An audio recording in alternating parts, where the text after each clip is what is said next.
Welcome back to जागो दुनिया। मैं हूं फारूक, मेरे साथ मौजूद है मलिया। अभी सेगमेंट जो आप देखेंगे वो है मर्ज की नब्ज तक, राइट? मर्ज से नब्ज तक। और बेसिकली ये जो हमारा मॉर्निंग शो है इसमें डिफरेंट सेगमेंट्स होते हैं। आपकी मुलाकात हम डिफरेंट पर्सनालिटीज से कराते हैं और डाइटिशियन से भी मिलते हैं, आप एस्ट्रोलॉजिस्ट से भी मिलते हैं, न्यूमरोलॉजिस्ट से भी मिलते हैं। लेकिन इस वक्त जो हमारे साथ स्किन स्पेशलिस्ट मौजूद हैं वो किसी तारीफ के मोहताज नहीं, आपके जाने पहचाने हैं। रेगुलर सेगमेंट करते रहे। डॉक्टर काज़मी हमारे साथ मौजूद हैं। सर अस्सलाम वालेकुम। क्या हाल चाल है आपके डॉक्टर साहब? ठीक ठाक है। मलिया, आज आपने एक सवालों की बौछार तैयार की हुई है इनके लिए, तो मैं चाहूंगा कि आप शुरू कर दें। पिछली दफा हम लोग डॉक्टर साहब एंटी एजिंग ट्रीटमेंट्स के बारे में जब बात कर रहे थे, आप बार बार बोटॉक्स का कह रहे थे, तो एक लफ्ज और मेरे जहन में आया था। जब भी बोटॉक्स का कहा जाता है ना, साथ अक्सर क्लिनिक्स में या वैसे बाहर अगर कभी होर्डिंग वगैरह पढ़ो तो कॉलेजिनेशन भी लिखा होता है। बोटॉक्स और कॉलेजिनेशन में क्या फर्क है? बोटॉक्स बेसिकली जो है that is meant for wrinkles, जो रिंकल्स हमारे या लाफिंग लाइंस पड़ जाती हैं या सैगिंग स्किन हो जाती है, क्रोज फीट आ जाते हैं। और इवन आजकल बोटॉक्स को हाइपरहिड्रोसिस, यानी कुछ लोगों को पसीना बहुत आता है हाथ और पाँव में। अच्छा। अगर दिसंबर और जनवरी का महीना है, बाहर माइनस में टेम्परेचर है, तो वो स्वेट कर रहे होते हैं। इस बीमारी को हाइपरहिड्रोसिस कहते हैं। अच्छा। तो उसमें भी हम यूज करते हैं। जो आप कोलेजन की बात कर रही हैं, ये अब ऑब्सोलीट होता जा रहा है। अच्छा। अब ये खत्म, क्योंकि कोलेजन जो था बेसिकली जो एक्नी के, पिंपल्स के, पिट्स और स्कार्स रह जाते थे,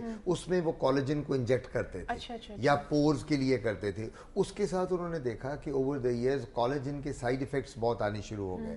कोलेजन के साथ ग्रेनुलोमास बनने लग गए। कोलेजन के साथ स्किन जो थी वो काफी बम्पी हो जाती थी इंजेक्ट करने के कुछ देर के बाद। सो अब कोलेजन से बेहतर हमारे पास प्रोसीजर्स आ गए हैं पिट्स और स्कार्स के, जिनमें लेजर्स अवेलेबल हैं। फ्रैक्सल लेजर है, स्किन रिजुविनेशन है और केमिकल पीलिंग है, डर्म एब्रेजन है। तो वो हम उसकी बजाय अब वो करना शुरू कर। डॉक्टर साहब एक कॉलर हमारे साथ लाइन पे, उनसे बात करेंगे। जी अस्सलाम वालेकुम।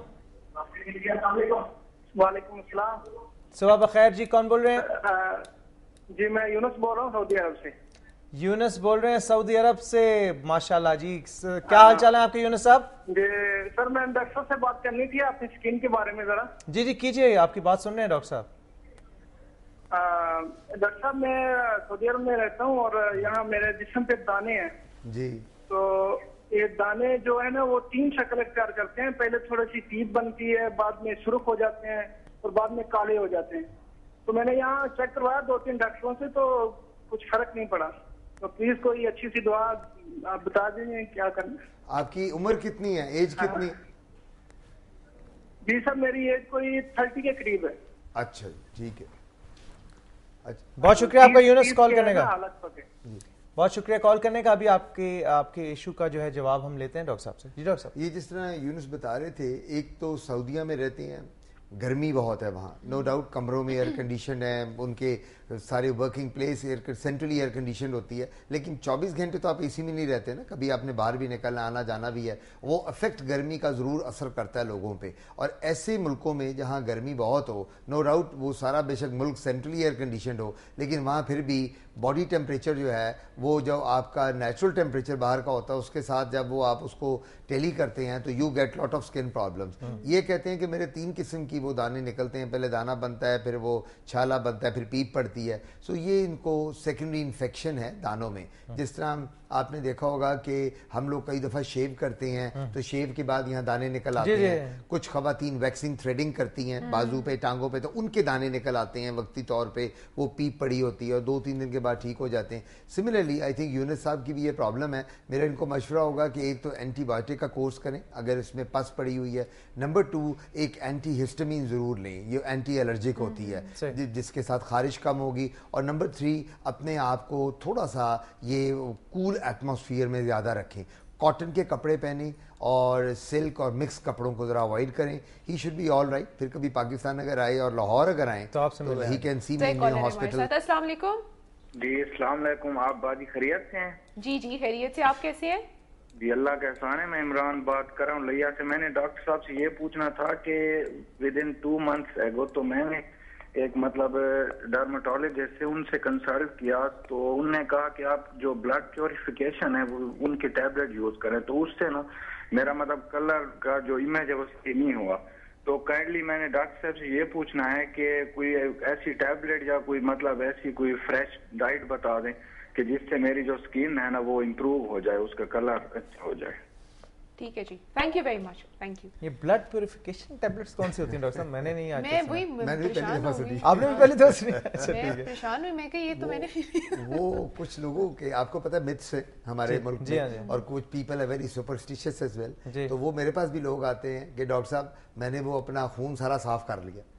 मैं कहा अब क्या हुआ है, लाल से सफेद हो गया या सफेद से पीला रंग हो गया खून का? नहीं डॉक्टर साहब, वो एक हकीम साहब ने दवाई दी या कोई हर्बल मिली। There is nothing like a purification of blood. ये नहीं आप कह सकते कि फलानी कैप्सूल खाओ तो तुम्हारा अगर खून काला हो गया तो लाल हो जाएगा, लाल सफेद हो गया तो ये हो जाएगा। This all rubbish.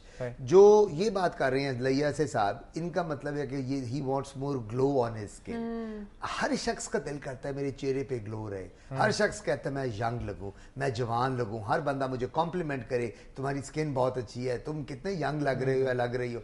ठीक है, मलिया भी चाहती होगी, फारूक भी चाहते हैं, मैं खुद भी चाहता हूँ, एवरीवन वांट्स लाइक दैट। अच्छा, अब उसमें सबसे बड़ी बात यह है, fruits and juices should be an integral part of your diet. Farzeen से भी आप बात करती हैं, फरजीन भी ये बात करती हैं डाइट की। अभी मेरी फरजीन से बात हो रही थी तो वो ये कह रही थी कि डॉक्टर साहब मिलके हम अगर करें स्किन का डाइट और स्किन वेरी साथ साथ जाते हैं। तो मैंने फरजीन को कहा हाँ यार, we should have an interaction and we should study some patients, तो we'll get together as well. So diet is very important for your glow. Fruits, juices और पानी। आगे गर्मी का मौसम आ रहा है, पानी इज वेरी इंपॉर्टेंट। जितना आप फ्लूइड इंटेक लेंगे उतनी आपकी स्किन ग्लो करेगी। We'll take a short break. We'll be right back. Stay tuned to जागो दुनिया। जागो जागो जागो जागो दुनिया, जागो जागो।